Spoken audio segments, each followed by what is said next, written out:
Assalamualaikum warahmatullahi wabarakatuh. Di sini saya akan mempresentasikan tugas kelompok 10 dengan tema tuntunan Islam dalam berbisnis yang disusun oleh Muhammad Kafi NIM B300190037, yang kedua Akif Muzaki Dwi Zulna NIM B300190039, yang ketiga Firtansah Ananda Koiri Fadli NIM B300190046. Yang pertama, kami akan menjelaskan prinsip-prinsip dalam berbisnis, yaitu halal dan baik. Yang dimaksud dengan halal yaitu bermakna legal, sesuai aturan, serta kaidah-kaidah serta ketentuan-ketentuan dalam Islam. Allah juga mengingatkan dan menjelaskan. Yang pertama, ada firman Allah, yaitu ya ayyuhan nasu kulu mimma fil ardi halalan thayyiba wala tattabi'u khutuwatis syaiton innahu lakum aduwwum mubin, yang artinya hai sekalian manusia, makanlah yang halal lagi baik dari apa yang terdapat di bumi, dan janganlah sekali-kali kamu mengikuti langkah-langkah syaiton, karena sesungguhnya syaitan itu adalah musuh yang nyata bagimu. Quran Surat Al-Baqarah ayat 168. Terkait dengan bisnis, Imam Al-Ghazali mengelompokkan baik itu ke dalam 6 bentuk. Yang pertama, pembisnis mengambil keuntungan sedikit, mungkin dari apa yang sangat diperlakukan oleh orang lain. Yang kedua, jika membeli sesuatu dari orang miskin akan lebih baiknya jika dia membayar lebih dari harga yang sebenarnya atau harga normal. Yang ketiga, jika memberi pinjaman, pembisnis harus bijaksana dengan memberi waktu kepada sang peminjam untuk membayar hutangnya. Yang keempat, jika menjual, pembisnis membolehkan pembeli mengembalikan barang-barang yang tidak sesuai dengan kontrak atau yang dipromosikan. Yang kelima, jika menjual produk secara kredit, ia bermurah hati dan tidak memaksa orang untuk membayar ketika orang itu belum mampu membayar dalam waktu yang sudah ditentukan atau dalam tempo yang sudah ditentukan. Yang keenam, jika meminjam, ia membalikan pinjamannya sebelum jatuh tempo dan tanpa harus dimintai. Selanjutnya, adil atau seimbang. Berbuat adil merupakan suatu yang esensial. Islam juga melarang berbuat curang atau berlaku zalim. Celakalah bagi orang yang berbuat curang, yaitu orang-orang yang apabila menerima takaran dari orang lain meminta untuk dipenuhi. Sementara kalau menakar atau menimbang untuk orang lain selalu dikurangi. Quran Surat Al-Mutaffifin ayat 1 sampai 3. Dan Allah berfirman, wa'afu kaila idza qiltum wazinu bil qistosil mustaqim dzalika khairu wa ahsanu tawil. Artinya, dan sempurnakanlah takaran apabila kamu menakar, dan timbanglah dengan raca yang benar, dan itulah yang lebih utama bagimu dan lebih baik akibatnya. Yang ketiga, transaksi hendaklah tertulis. Yang dimaksud dengan transaksi hendaklah tertulis yaitu untuk menulis transaksi terutama yang tidak tunai.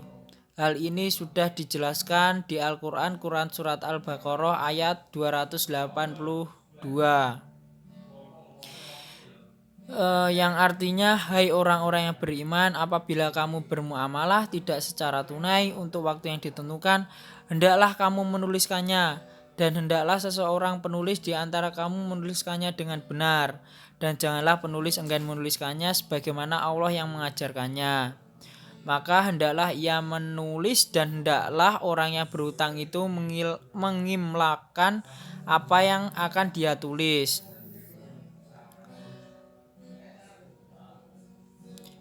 Dalam surat Al-Baqarah ayat 279, Allah berfirman, la tadlimuna wa la tudlamun, yang artinya kamu tidak berbuat zalim atau merugikan dan tidak dizalimi atau dirugikan. Aniaya atau kezaliman merupakan tindakan melampaui batas yang sering dipraktekkan seseorang untuk memaksimalkan keuntungan. Praktek zalim untuk mendapatkan keuntungan dengan istilah yaitu menghalalkan berbagai cara atau segala cara demi mencapai tujuan.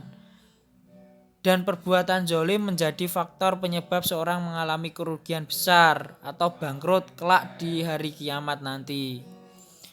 Kemudian Allah dan Rasul-Nya ada hadis tentang berjihad, yaitu Kul ingkana abawakum wa abnakum wa ihwanukum wa azwajukum wa ashiratakum wa amwalul tarafmuha wa tijaratu tahsauna kasadaha wa masyakina tardaunaha ahabba ilaikum minallahi wa rasulihi wa jihadi fisabilih fatarabbasu hatta ya'tiyallahu bi amrih wallahu la yahdil qaumal fasikin.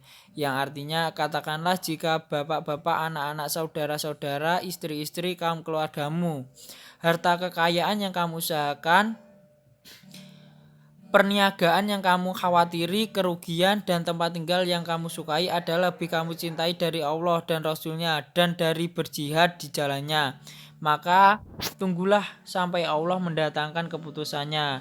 Dan Allah tidak memberi petunjuk kepada orang-orang yang fasih. Quran Surat At-Taubah ayat 24.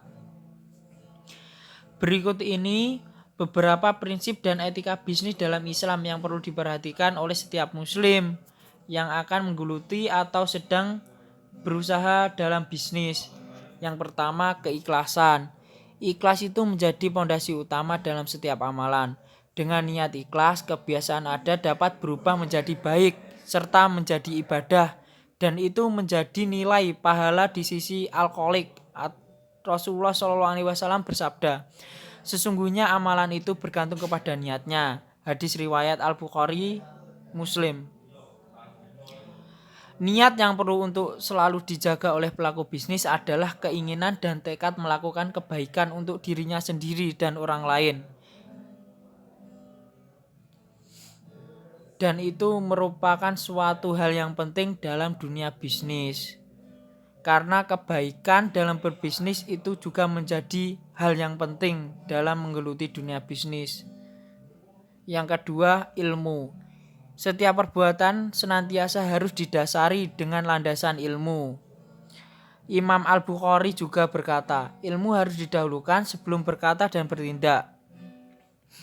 Ilmu yang harus diketahui oleh pelaku bisnis dapat dibagi menjadi dua. Yang pertama, bersifat umum, yaitu akad dan permasalahannya, jenis aktivitas bisnis yang terlarang dalam Islam dan sebab pelarangnya. Yang kedua, bisnis khusus, bergantung kepada jenis bisnis yang dilakoni, mudharabah, murabahah, ijarah, dan lain sebagainya. Yang ketiga, amanah dan kejujuran. Keberkahan adalah iman seorang muslim dalam setiap aktivitasnya. Dalam bisnis, amanah dan kejujuran dalam melakukan transaksi merupakan sumber keberkahan. Pelaku bisnis yang jujur lagi terpercaya bersama para nabi keduanya adalah menjadi hal yang baik. Karena apa? Dengan sifat kita yang jujur dan amanah, maka bisnis kita senantiasa akan memberikan keberkahan tersendiri kepada kita. Yang keempat, al-warok. Al-warok dalam aktivitas bisnis adalah sikap berhati-hati serta disertai dengan meninggalkan dan menjauhi segala perkara serta larangannya yang meragukan dan perkara subhat atau samar. Di antara keduanya terdapat perkara subhat yang tidak diketahui oleh banyak orang. Siapa yang menghindar perkara subhat, sungguh ia telah menyelamatkan agama dan kehormatannya. Dan siapa yang terjatuh dalam perkara subhat, maka sungguh ia terjatuh dalam perkara haram. Yang kelima, al-samahah atau tenggang rasa dan berlapang dada. Yang dimaksud itu perbedaan yang mencolok antara bisnis Islam yang lainnya adalah prinsip tenggang rasa dan lapang dada. Dan dalam melakukan transaksi bisnis, terutama dalam akad jual beli dan utang piutang, Allah berfirman, dan jika orang yang berutang itu dalam kesukaran, maka berilah tenggang sampai dia berkelapangan dan menyedekahkan sebagian atau semua utang itu lebih baik baginya. jika kamu mengetahui. Quran Surat Al-Baqarah ayat 280. Yang keenam, menjaga hak orang lain serta menjauhi kemudaratan. Tabiat muamalah meniscayakan adanya interaksi antara dua pihak atau lebih. Oleh karena itu, Islam mewajibkan setiap pelaku bisnis untuk senantiasa menjaga hak-hak yang menjadi pihak kedua dalam akad yang telah disepakati antara penjual dan pembeli, sehingga tidak menimbulkan kemudaratan. Dari presentasi yang dapat saya sampaikan itu, kita dapat mengambil kesimpulan dalam prinsip dalam berbisnis. Yang pertama, halal dan baik. Yang kedua, adil dan seimbang. Yang ketiga, transaksi hendaklah tertulis. Yang keempat, mengutamakan Allah dan Rasul-Nya. Dan dalam etika bisnis dalam Islam kita dapat mengambil hikmahnya. Yang pertama, keikhlasan. Yang kedua, ilmu. Yang ketiga, amanah serta kejujuran. Yang keempat, al-wara'. Yang kelima, tenggang rasa dan berlapang dada. Yang keenam, menjaga orang lain serta menjauhi kemudaratan. Mungkin itu yang dapat saya sampaikan. Apabila dalam menyampaikan presentasi kami ada salah kata atau tutur kata yang kurang berkenan, saya mohon maaf sebesar-besarnya. Billahi taufik wal hidayah. Wassalamualaikum warahmatullahi wabarakatuh.